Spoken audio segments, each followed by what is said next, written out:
खाटू श्याम जी की कथा महाभारत काल से जुड़ी हुई है और यह वीरता, त्याग और भक्ति की एक अविस्मरणीय कहानी है।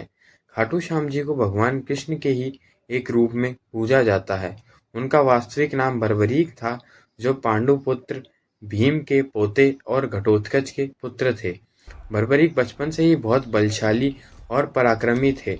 उन्होंने अपनी माँ मौरवी से युद्ध कला सीखी और भगवान शिव की घोर तपस्या करके 3 अचूक बाण प्राप्त किए थे।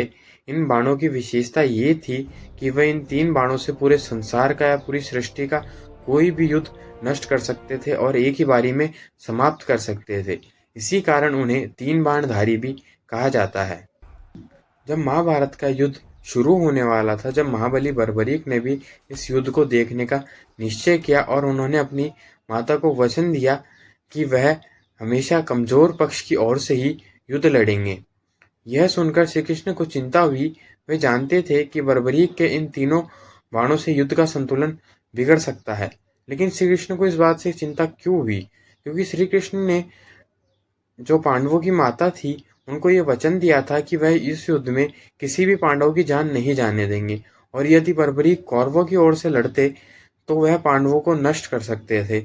इसलिए श्री कृष्ण ने एक योजना ने ब्राह्मण का रूप धारण किया और श्री महाबली बर्बरीक को रास्ते में रोका।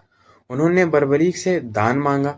हाँ, और जब महाबली बर्बरीक अपने घर से निकल रहे थे तो उन्होंने माता मौरवी को वचन दिया था कि उनसे रास्ते में कोई भी जो कुछ भी मांगेगा वह उसे मना नहीं करेंगे और उसे दान जरूर देंगे।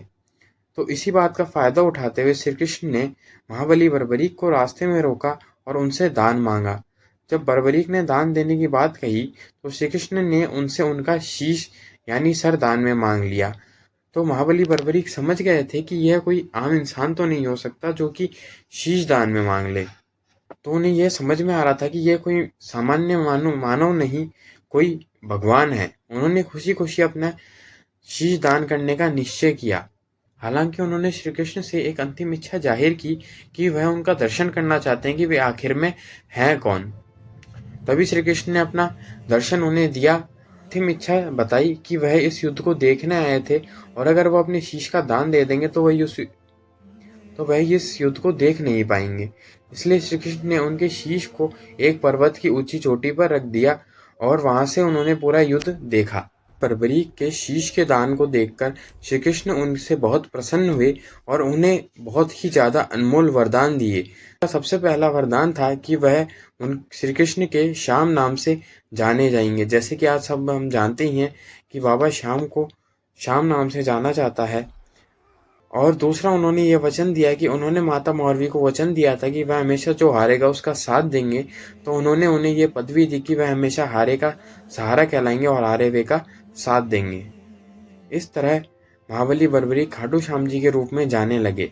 यह कहानी हमें सिखाती है कि सच्चा बल पराक्रम में नहीं बल्कि त्याग और धर्म की राह में चलने में होता है। तो दोस्तों, तुम्हें बाबा श्याम की कथा कैसे लगी कमेंट करके बताना और कमेंट में जय श्री श्याम लिखना मत भूलना और चैनल को सब्सक्राइब